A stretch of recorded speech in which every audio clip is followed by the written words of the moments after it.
Good morning students. मैं कुलदीप बीरवाल, प्रवक्ता वाणिज्य, government senior secondary school Kalayat, district Kaithal, आप सबका आज की ऑनलाइन क्लास में स्वागत करता हूं। आज हम 11वीं कक्षा के व्यवसाय अध्ययन विषय के अंतर्गत सहकारी समितियां और सहकारी संगठन नामक टॉपिक के ऊपर चर्चा करेंगे। तो चलिए शुरू करते हैं आज की ऑनलाइन क्लास।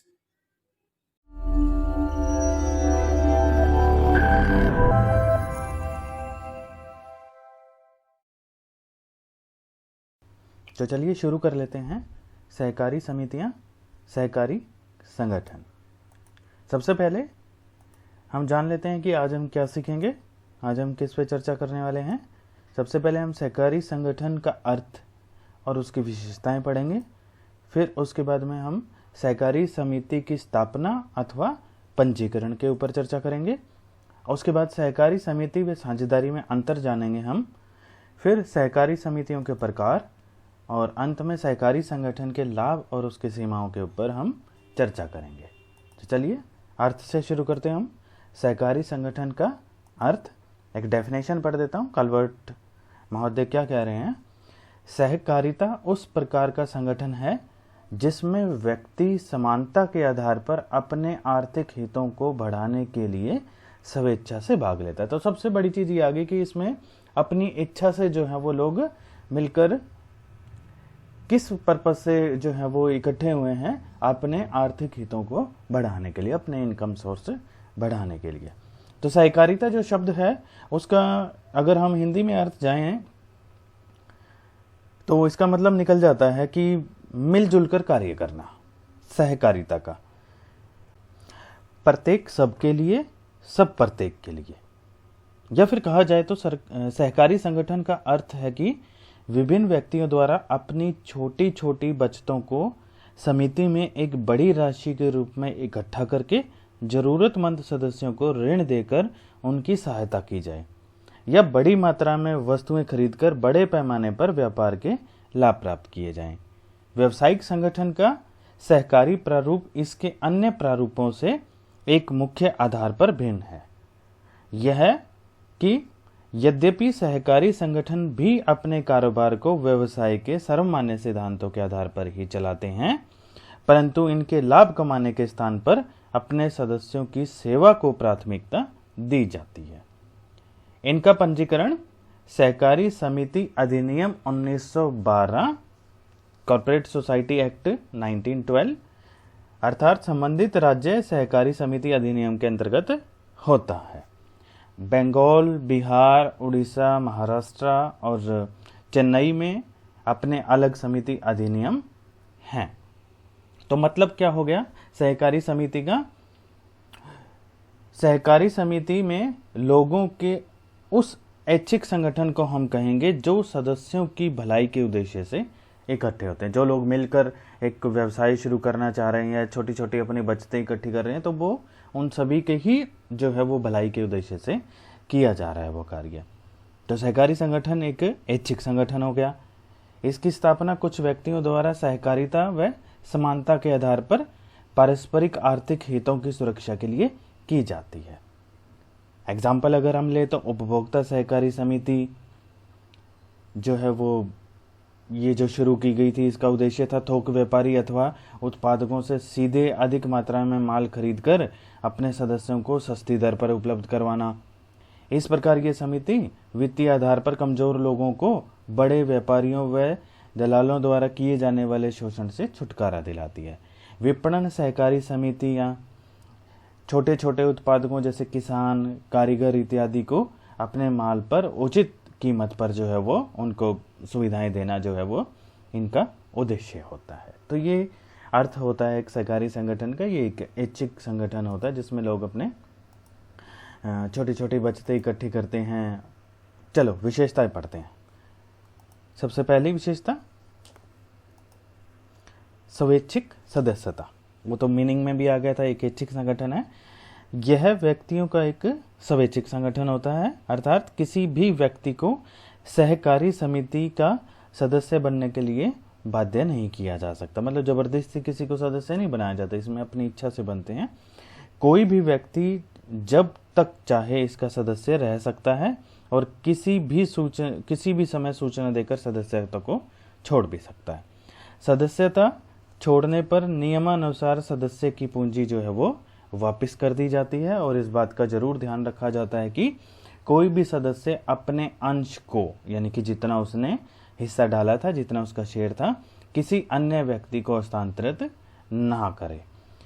इनकी सदस्यता प्राप्त करने के लिए धर्म, जाति, किसी भी प्रकार का कोई बंधन नहीं है, अर्थात सभी लोगों को इनकी सदस्यता प्राप्त करने का पूरा अधिकार है। लेकिन कुछ परिस्थितियों में सदस्यता को एक विशेष ग्रुप तक सीमित कर दिया जाता है। उदाहरण के लिए किसानों की सहकारिता समिति के अंदर केवल किसानों को ही सदस्यता दी जाती है, तो कुछ लिमिटेशंस भी हैं इसके। फिर वैधानिक स्थिति, लीगल स्टेटस।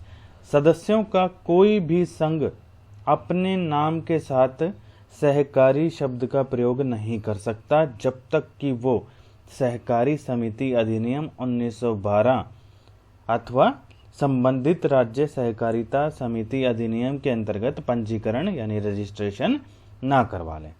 सहकारी समिति का पंजीकरण हो जाने के बाद इसका अस्तित्व इसके सदस्यों से अलग हो जाता है, अर्थात समिति अपने नाम से संपत्ति रख सकती है, कॉन्ट्रैक्ट कर सकती है, अनुबंध कर सकती है, समिति पर मुकदमा किया जा सकता है, वह यह भी अन्य पक्षकारों पर मुकदमा कर सकती है। तो एक वैधानिक स्थिति जो है वो उत्पन्न हो जाती है इसके रजिस्ट्रेशन के बाद। फिर सीमित दायित्व, लिमिटेड लायबिलिटी।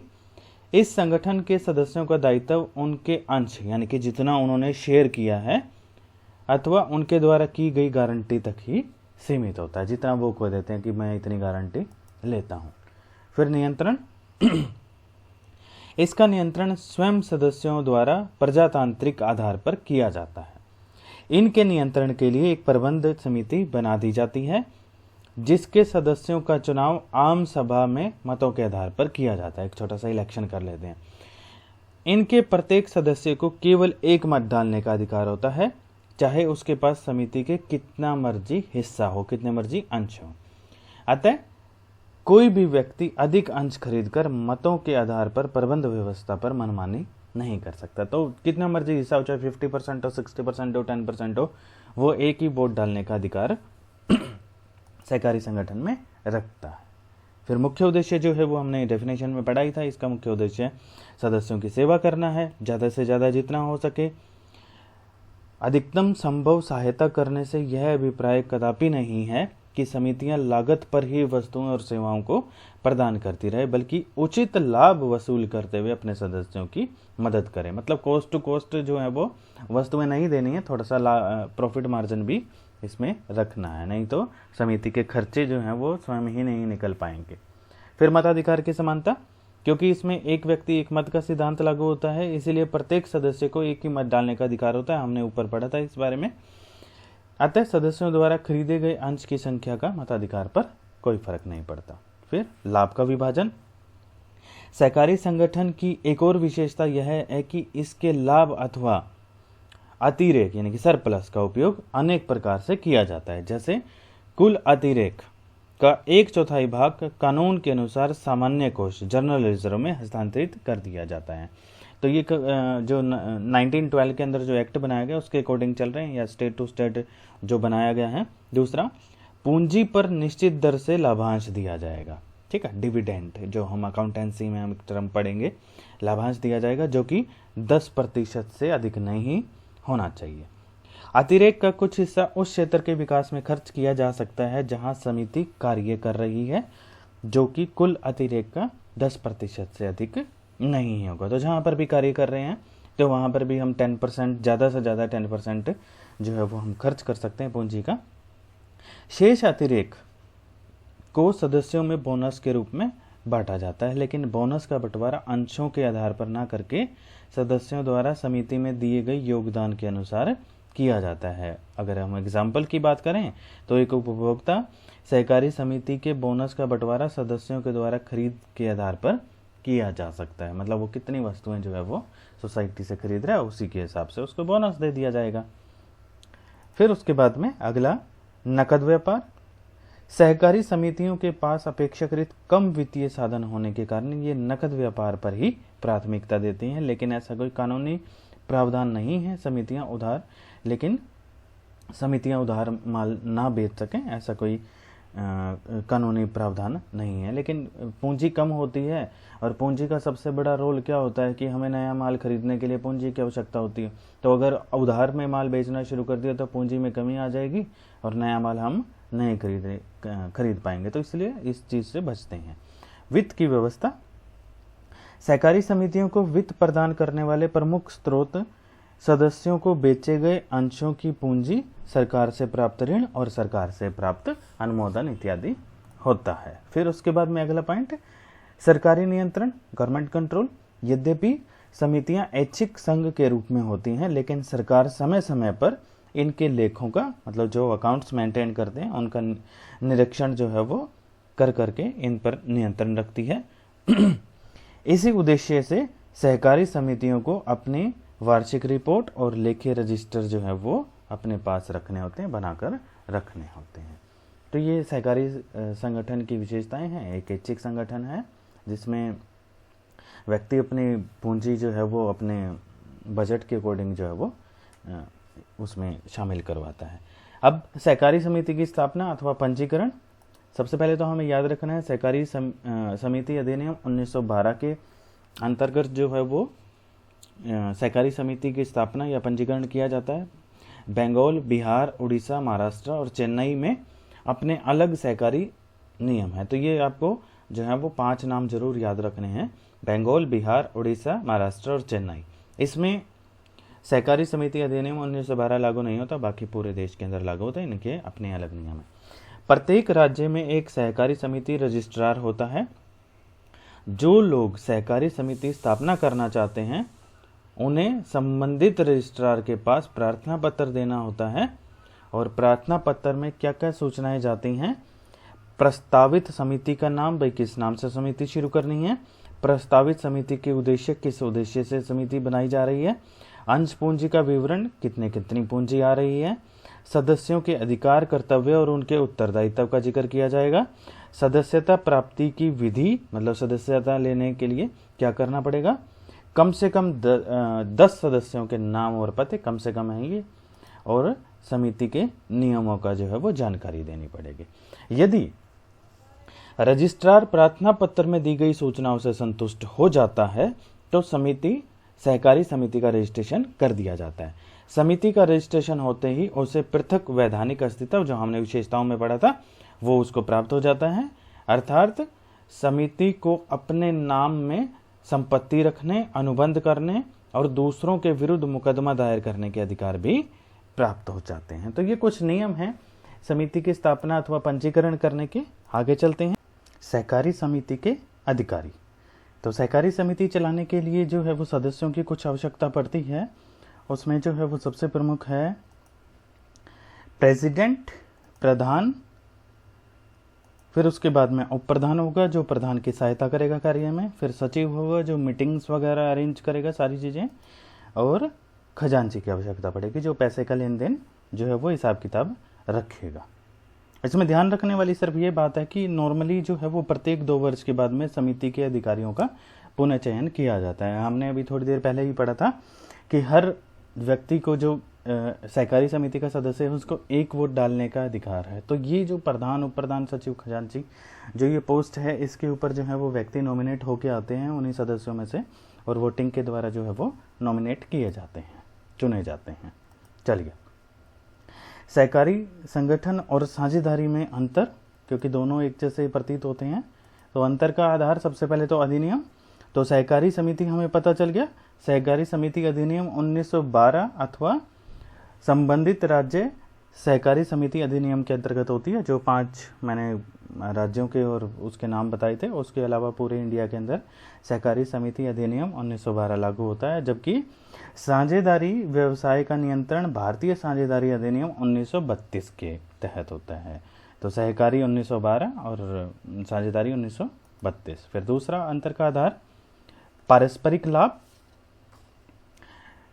जो हमारा सहकारी समिति है उसमें लाभ सदस्यों के साथ साथ बाहरी व्यक्ति का भी होता है, जैसे कि उपभोक्ता सहकारी समिति से गैर सदस्य होकर भी माल क्रय कर लेते हैं, जबकि साझेदारी में जो लाभ होता है वो साझेदारों का ही होता है। तीसरा उद्देश्य, सहकारी समिति का उद्देश्य व्यक्तियों द्वारा किसी काम को अकेले ना कर पाने की स्थिति में आपसी मदद करना होता है, तो ये उद्देश्य होता है। जबकि साझेदारी का उद्देश्य क्या होता है, व्यवसायिक क्रियाओं को करके लाभ अर्जित करना होता है। तो मुख्य उद्देश्य पार्टनरशिप का हो गया लाभ अर्जित करना, जबकि सहकारी समिति का मुख्य उद्देश्य हो गया आपसी मदद करना। और अंतर का आधार आखिरी सदस्यों की संख्या। सहकारी समिति में हमने जब पंजीकरण वाला जो पढ़ा था उसमें आया था कि न्यूनतम 10 सदस्य हो सकते हैं और अधिकतम सहकारी साख समिति में 100 तथा अन्य समितियों में कोई प्रतिबंध नहीं है। तो सहकारी साख समिति जहाँ पर होगी वहाँ पर ज़्यादा से ज़्यादा 100 हो सकते हैं, अन्य समितियों में कोई प्रतिबंध नहीं है। जबकि अगर हम पार्टनरशिप की बात करें तो बैंकिंग व्यवसाय में कम से कम 2 अधिकतम 10 और सामान्य व्यवसाय में कम से कम 2 अधिकतम 20 हो सकते हैं। तो ये दोनों में जो है वो डिफरेंस होगा। आगे बढ़ते हैं, सहकारी समितियों के प्रकार, टाइप्स ऑफ कॉर्पोरेट सोसाइटीज। तो हमारे पास में 6 प्रकार की जो है वो कॉर्पोरेट सोसाइटीज हो सकती हैं। सबसे पहले उपभोक्ता सहकारी समितियां, उत्पाद सहकारी समितियां जो प्रोडक्शन से रिलेटेड कार्य करेंगी, सहकारी विपणन समितियां जो मार्केटिंग से रिलेटेड होंगी, सहकारी साख समितियां जो लोन वगैरह का काम करेंगी, सहकारी खेतीहार समितियां जो फार्मिंग किसानों से रिलेटेड जो है वो मदद के कार्य करेगी, और हमारी छठी सहकारी गृह समितियां जो हाउसिंग से रिलेटेड जो है वो कार्य करेंगी। तो ये हमारे पास 6 प्रकार की जो है वो समितियां हो सकती हैं। इनके बारे में अब डिटेल में पढ़ लेते हैं। सबसे पहले उपभोक्ता सहकारी समिति, इसकी स्थापना करने वाले उपभोक्ता जो व्यापारियों एवं दलालों के शोषण से छुटकारा पाना चाहते हैं। इसका उद्देश्य मध्यस्थों को खत्म करना, वस्तुओं की लगातार पूर्ति सुनिश्चित करना और अच्छी क्वालिटी का माल उचित मूल्य पर उपलब्ध करवाना। मुख्य कार्य क्या है उपभोक्ता सहकारी समिति का, थोक विक्रेताओं अथवा उत्पादकों से बड़ी मात्रा में माल खरीदना और सदस्यों को उचित माल में बिक्री करना। और अन्य क्या विशेषताएं हैं उपभोक्ता सहकारी समिति की, गैर सदस्य भी माल क्रय कर सकते हैं। माल की कमी की स्थिति में सदस्यों को क्रय करने की प्राथमिकता दी जाएगी, मतलब अगर माल कम है तो सबसे पहले प्राथमिकता माल को क्रय करने की सदस्यों को दी जाएगी, बाद में फिर गैर सदस्यों को। कभी कभी सदस्यों को विशेष छूट दी जा सकती है और सदस्यों को पूंजी के अनुपात में लाभांश तथा क्रय किए गए माल के अनुपात में बोनस बांटा जा सकता है। तो ये उपभोक्ता सहकारी समिति के अंदर तो इस प्रकार से हम चलेंगे। चलिए दूसरी पे चलते हैं। अब हम उत्पादक सहकारी समितियां। तो उत्पादक सहकारी समितियों में क्या है, जो हमारी 6 की 6 हैं इसी प्रकार से चलेंगी। सबसे पहले स्थापना करने वाले छोटे उत्पादक जो उत्पादन सामग्री की प्राप्ति व उत्पाद की बिक्री में कठिनाई महसूस करते हैं, तो ये स्थापना करेंगे। फिर उद्देश्य क्या होगा, उत्पादन सामग्री जैसे कि कच्चा माल, औजार, मशीनें इत्यादि उपलब्ध करवाना और माल की बिक्री में सहायता करना। ये उत्पाद सहकारी समिति के उद्देश्य हैं। फिर उत्पाद सहकारी समिति का मुख्य कार्य क्या है, सदस्यों के लिए कच्चा माल, औजार, मशीनें इत्यादि क्रय करना और अन्य लोगों को माल बेचने के लिए सदस्यों से माल क्रय करना। फिर और क्या विशेषताएं हैं उत्पाद सहकारी समिति की, उत्पादन सामग्री के प्रबंध एवं बिक्री समस्याओं से निश्चिंत होने के कारण छोटे उत्पादक अब उत्पादन क्रियाओं पर पूरा ध्यान लगा सकते हैं। तो ये हमारी उत्पादक सहकारी समितियां, आपको इसी प्रकार से याद कर लेना, बड़ा आसान रहेगा। फिर तीसरी हमारी है सहकारी विपणन समिति, मार्केटिंग से जुड़ी हुई है। सबसे पहले स्थापना करने वाले क्रिएटर्स कौन हैं, छोटे उत्पादक एवं दस्तकार जो अपने उत्पादों को अकेले उचित लाभ पर बेचने में कठिनाई महसूस करते हैं। तो ये जो है वो सहकारी विपणन समिति बनाकर कार्य कर लेते हैं। फिर इसके उद्देश्य क्या हैं, सदस्यों को नियमित बाजार उपलब्ध करवाना और सदस्यों को मध्यस्थों के शोषण से बचाना। तो मेनली तो मार्केटिंग से रिलेटेड कार्य करेगी ये, मतलब चीज़ों को खरीदने बेचने में मदद करेगी। फिर मुख्य कार्य क्या है सहकारी विपणन समितियों का, सदस्यों से माल एकत्रित करना, एकत्रित माल को उचित मूल्य पर बेचना, व्यापारिक व्यवहार में आने वाली कमी का ध्यान रखना, जैसे कि कम नाप या तोल अथवा लेखे में गड़बड़ी ना होने देना। तो ये सहकारी विपणन समिति का मुख्य कार्य है। और क्या विशेषताएं हो सकती हैं? इससे सौदेबाजी की क्षमता जो है वो बढ़ जाती है, क्योंकि हमने पहले पढ़ा कि ना तो ये नापतोल में कमी वगैरह या कोई भी गड़बड़ी होने से जो है वो बचाती है। कभी कभी ये समितियां सदस्यों को वित्तीय सहायता भी प्रदान करती है। ये ट्रांसपोर्ट, भंडारण, पैकेजिंग, विपणन, मार्केट रिसर्च इत्यादि की सुविधाएं भी प्रदान करती हैं।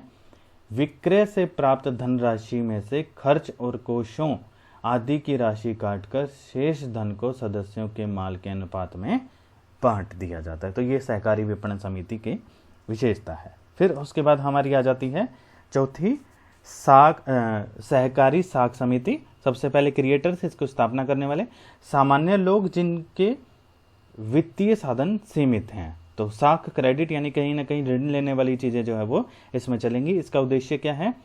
सदस्यों को साहूकारों के चंगुल से छुटकारा दिलवाना और सदस्यों में बचत आदि की आदत डालने के लिए प्रोत्साहित करना। मुख्य कार्य जमा स्वीकार करना, यानी कि जो भी सदस्य हैं उनके पास जो भी पैसा एक्स्ट्रा है वो इनके पास में जमा कर सकते हैं सहकारी साख समिति के अंदर। फिर सदस्यों को उचित ब्याज दर पर व आसान शर्तों पर ऋण प्रदान करना। नाम से भी पता चल जाता है कॉर्पोरेट क्रेडिट सोसाइटी है, तो कहीं ना कहीं लोन का ही जिक्र चलेगा। फिर विशेषताएं क्या हो सकती हैं? इन समितियों के कोष के 3 स्रोत होते हैं। अंश पूंजी, शेयर कैपिटल, जो हम +2 के अंदर डिटेल में पढ़ेंगे, सदस्यों द्वारा जमा किए गए धन व बाहरी लोगों द्वारा जमा किए गए धन। फिर कभी कभी ये समितियां गैर सदस्यों को भी ऋण प्रदान कर देती हैं। तो कभी कभी की बात है, ये कर देती हैं। तो ये हमारी 4 हो गई। फिर हमारी 5वीं थी सहकारी खेतीहार समिति। कौन स्थापना करते हैं इसकी? छोटे किसान जो मितव्ययी ढंग से कृषि करने में असमर्थ हैं। मितव्ययी मतलब सस्ता, कम लागत से।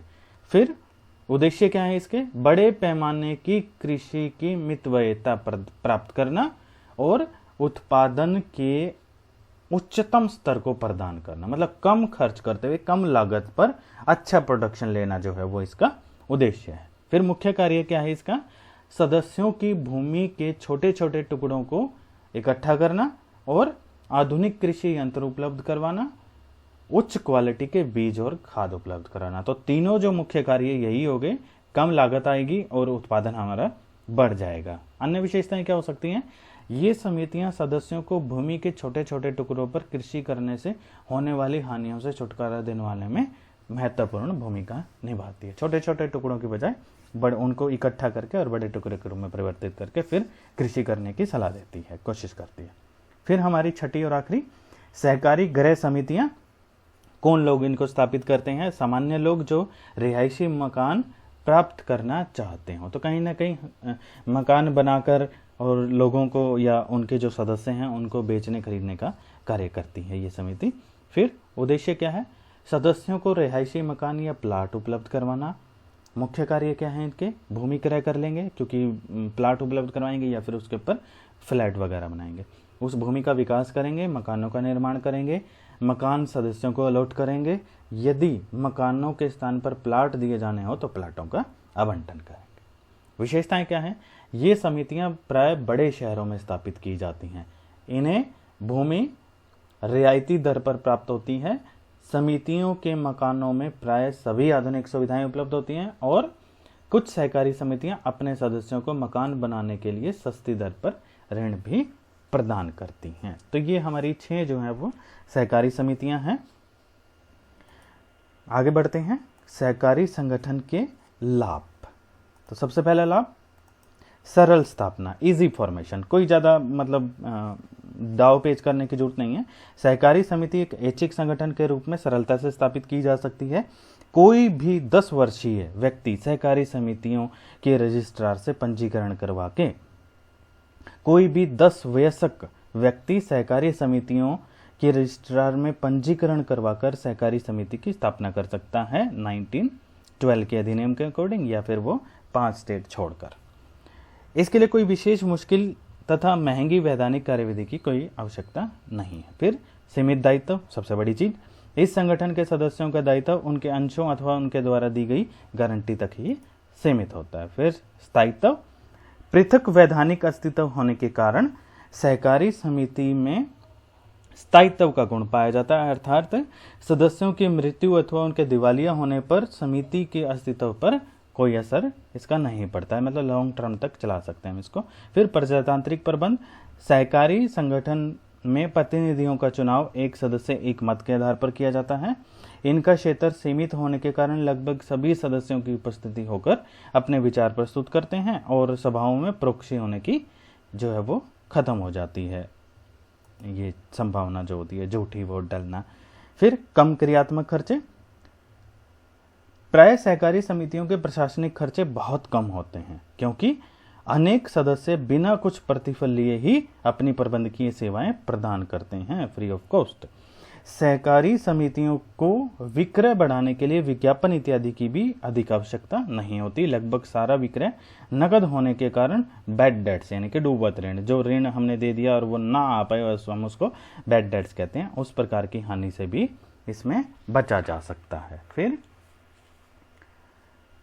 उसके बाद में अगला है कर लाभ। सहकारी समितियों को अपनी आय पर आयकर में छूट होती है। इनको स्टैंप ड्यूटी, रजिस्ट्रेशन फीस इत्यादि में भी छूट होती है, तो इनको जो है वो टैक्स वगैरह देने की कोई आवश्यकता नहीं है। फिर सहकारी संरक्षण, सरकारी संरक्षण, सरकार सहकारी समितियों को वित्तीय अनुदान एवं आसान शर्तों पर ऋण देकर इनकी सहायता करती है क्योंकि इन समितियों का उद्देश्य समाज के जरूरतमंद लोगों का विकास करना होता है, लाभ कमाना नहीं होता। इसीलिए सरकार का भी इनके प्रति जो रवैया होता है वो उदार होता है, दयालु होता है।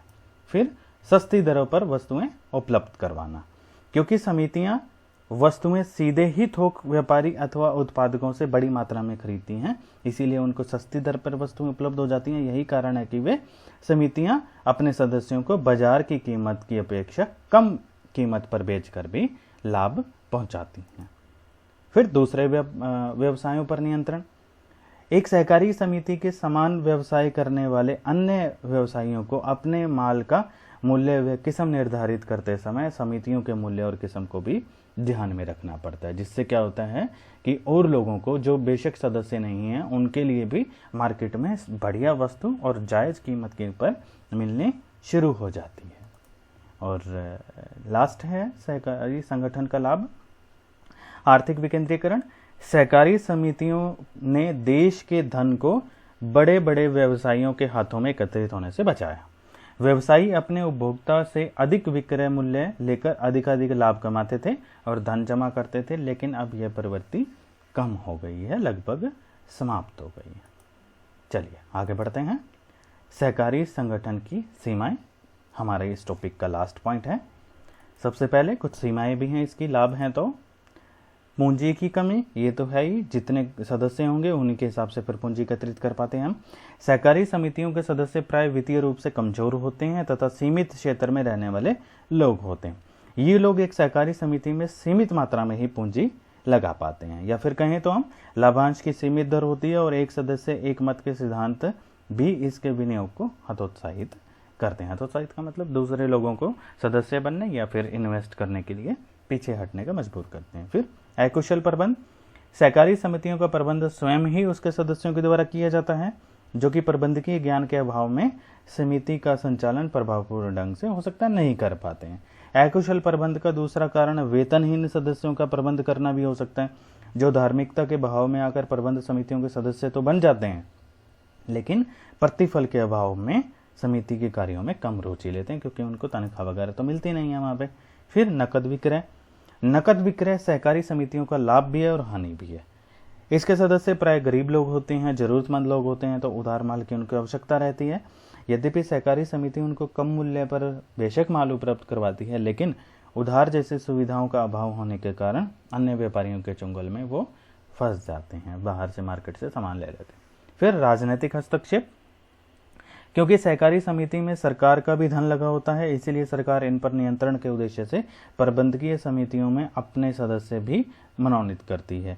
जैसे ही कोई सरकार बदलती है तो सरकार चाहती है कि उनके सदस्य मनोनीत हों। इस प्रकार सहकारी समितियों का प्रबंध व्यावसायिक आधार पर के स्थान पर ना होकर राजनीतिक आधार पर होने लग जाता है, जो कि डेवलपमेंट के लिए जो है वो सही संदेश नहीं होता। फिर उसके बाद में जो सीमा है, प्रेरणा की कमी। सहकारी संगठन एक जन समूह की सामूहिक संस्था होने के कारण कोई भी सदस्य इसके कार्य में व्यक्तिगत रुचि नहीं ले पाता है। व्यक्तिगत प्रेरणा के अभाव में सभी ये सोचकर शांत हो जाते हैं कि वे ही काम क्यों करें। अतः जिस उद्देश्य के लिए स्थापना की जाती है उसको पूरा करने में फिर कठिनाइयां आने लग जाती हैं। फिर जनता के विश्वास में कमी। प्राय यह देखा जाता है कि कुछ विशेष व्यक्ति ही इनकी प्रबंधकीय समिति के सदस्य बन जाते हैं और राजनीति से प्रेरित होते हैं। उनका घटिया व्यवहार देखकर जनता का सहकारी समितियों से विश्वास कम हो जाता है। फिर उसके बाद में गोपनीयता का अभाव। सहकारी समितियां अपने वार्षिक रिपोर्ट तथा खाते रजिस्ट्रार के पास भेजने होते हैं। इस प्रकार व्यवसाय की गोपनीय बातें भी सामने आने का खतरा बना रहता है। और लास्ट है आपसी झगड़े, म्यूचुअल डिस्प्यूट।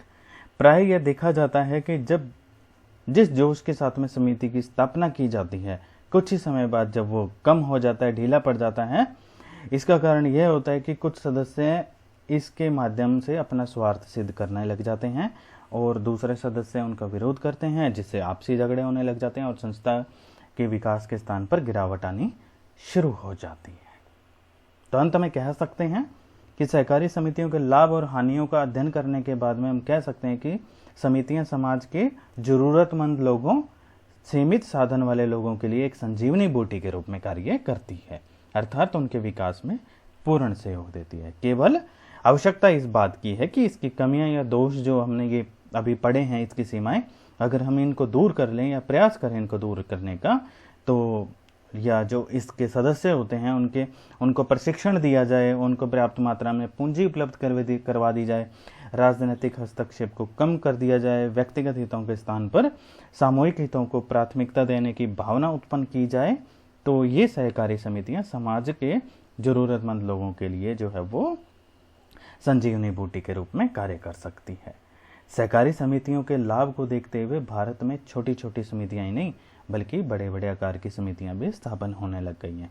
अगर उदाहरण के लिए हम नाम लें तो इफ़को जो है वो एक इसका बहुत बढ़िया उदाहरण है, जो आकार में बड़ा है और सहकारी उपक्रम है और इसकी पूंजी लगभग 250 करोड़ के आसपास है। तो ये था हमारा आज का ऑनलाइन क्लास का टॉपिक, सहकारी समितियां। धन्यवाद।